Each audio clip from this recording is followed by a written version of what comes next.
Okay, so this problem is another forces in motion on an incline problem. It reads, one spring I taught in the home economics building and had to push my demo cart up the hill.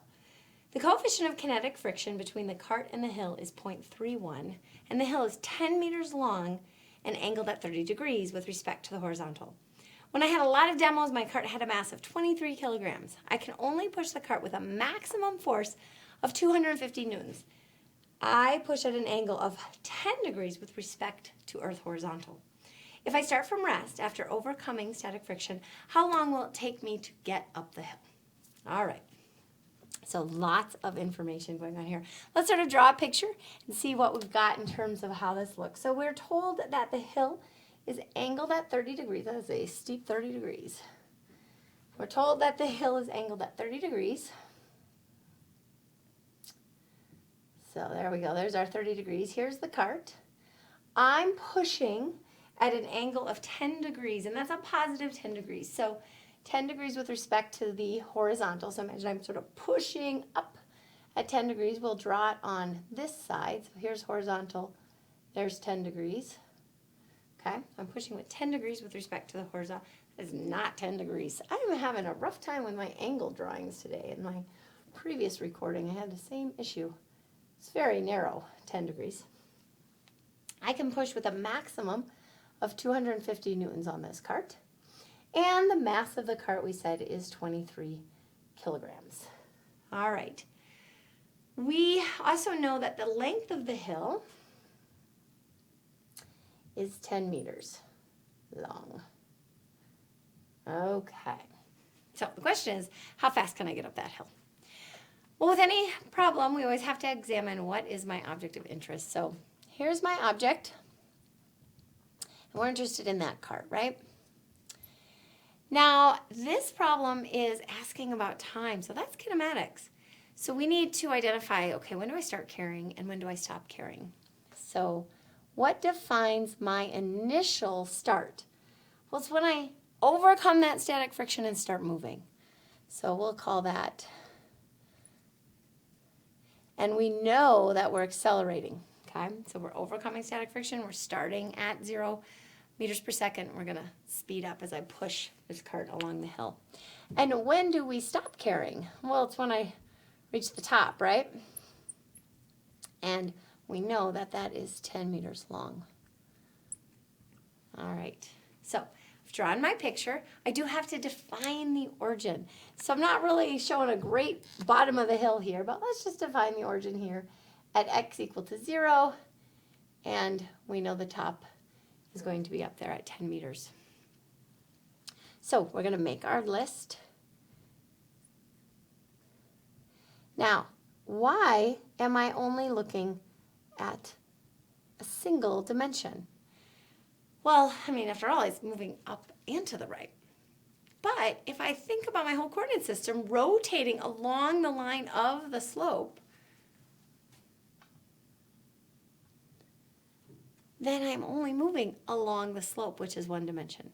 And so it makes the problem solving a much easier process. All right, so one-dimensional motion, but we have to keep in mind that that dimension is along the slope, and that's going to come into play, of course, when we do our force analysis. All right, so our initial position, well, when we start moving, start accelerating, so we'll call that 0 meters. We're going to get 10 meters, and that's along the ramp. So it is the full 10 meters because I've rotated my coordinate system. My initial velocity, we said we're starting from rest, so 0 meters per second.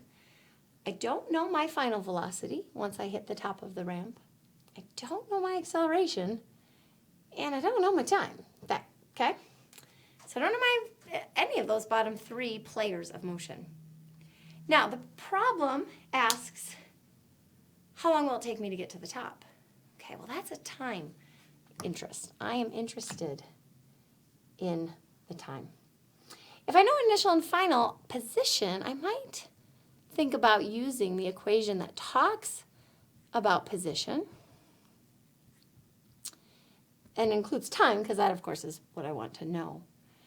So if I solve for x final is 0, x initial, is 10, x initial is 0, v initial is 0 times t, plus 1/2, I don't know my acceleration, and of course I want time. Well, these two variables, they're going to go away, those two sections. So we're left with 1/2 acceleration times time squared. That tells me I need acceleration. So one possibility is I go look for acceleration, and I can't get it through kinematics. So remember, acceleration is caused by a force, so then we can look at a force analysis. And a force analysis will then help me, hopefully, to get acceleration. So let's do a force analysis on the cart. We need to identify the interactions, and we need to draw a free body diagram. So we know that there's the force of gravity. That is going to be between the cart and the earth. And we know that the force of gravity points down, and that's mg. We know that I'm pushing on the cart. I'm pushing on the cart, and I say that I am pushing at an angle of 10 degrees with respect to the earth horizontal. 10 degrees with respect to the earth horizontal.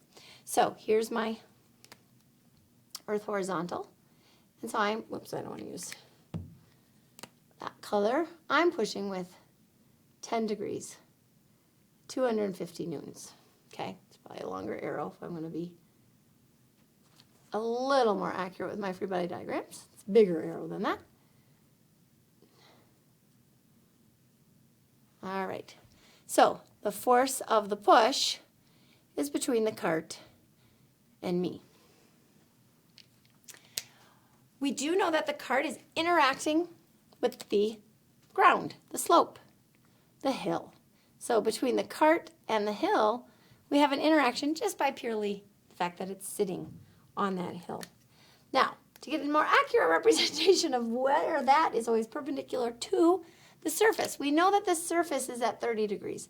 So let's draw in our surface there at 30 degrees. And we know that the normal force is perpendicular to that surface. There's my 30 degrees with respect to the surface. And then finally, we're told that there is friction. So we know that there's a frictional force. I'm moving, so it's kinetic friction, between the cart and, again, the hill, that ground. And that lies along the slope. So there's my frictional force. All right, those are the only two forces at play. Now, we've talked about what is the direction of the acceleration.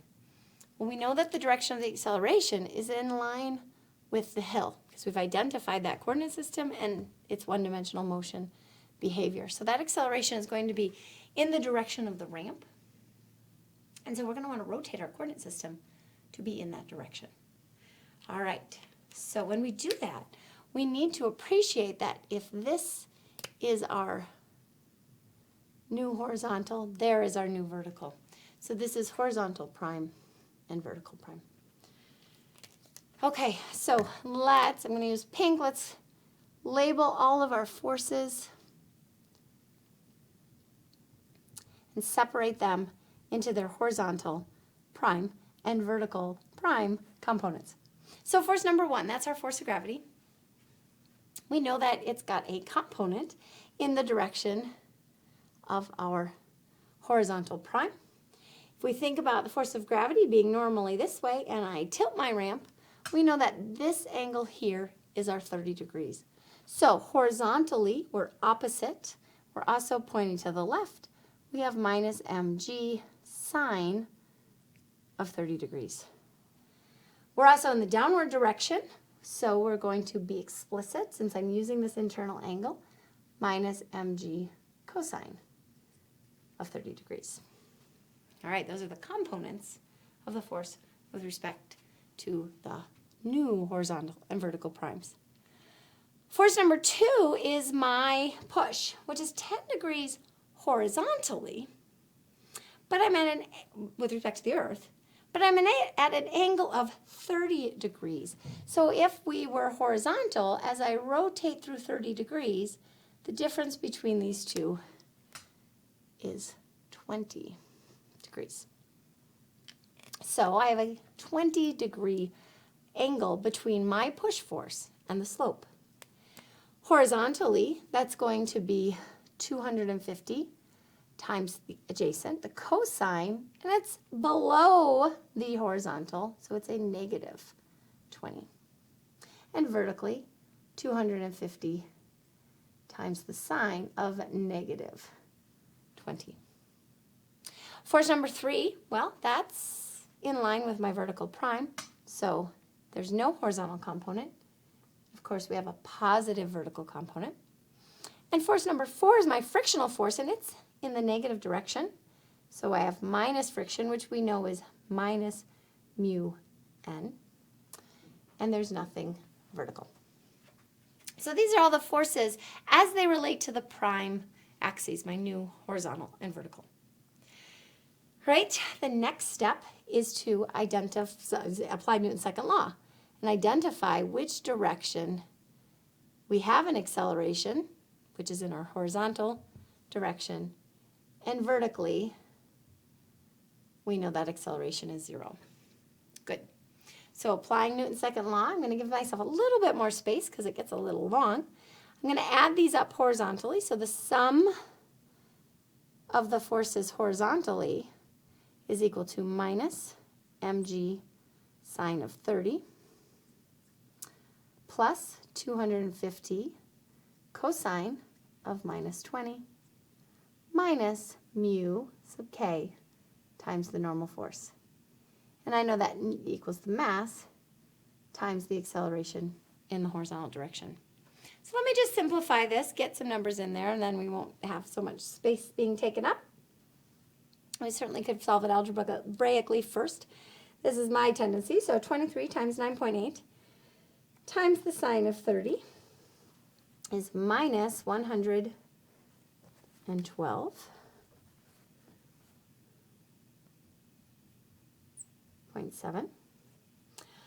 250 times the cosine of minus 20 is plus 234.9. Minus, we're told that the coefficient of friction is 0.31. 0.31, we don't know n, is going to equal our 23 times our acceleration horizontal. And that's what we want, of course. But in order to do that, we need n. So let's look where n is, which is our vertical. We'll sum those up. So the sum of the forces vertically is equal to minus mg times the sine of 30, cosine, excuse me, looking at the wrong list, cosine of 30, plus 250 times the sine of minus 20, plus n equals 0. So we have 23 times 9.8, so mg times the cosine of 30, get minus 195.2.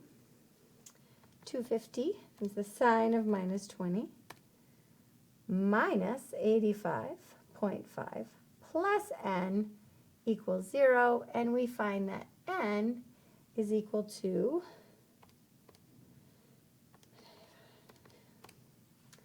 280.7. Great, so we will plug that up into here. And we get negative 112.7 plus 234.9.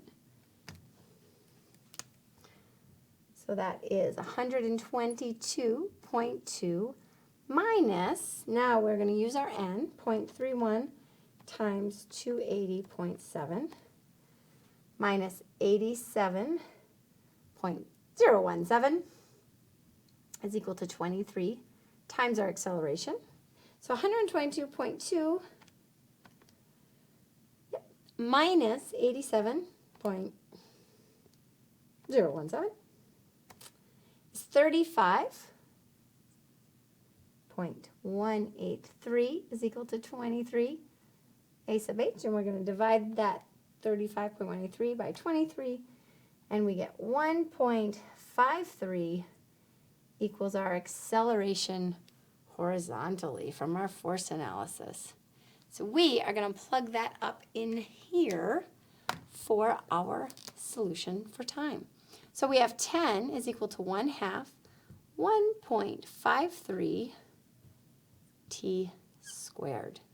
So 20 is equal to 1.53 t squared.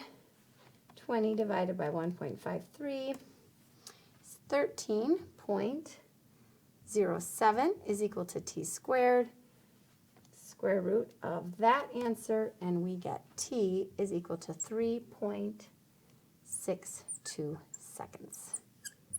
All right, so 3.62 seconds for our time, give or take a couple of rounding differences.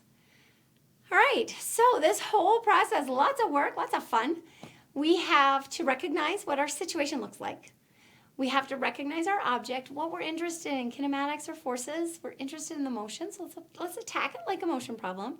The physics is going to guide us, tells us we need acceleration. Looking for those relationships. Well, acceleration is related to the forces applied. And so analyzing the forces, solving for that acceleration, recognizing we have to rotate that coordinate system so we can look at a one-dimensional motion problem, and then following through on the process. All right, good job.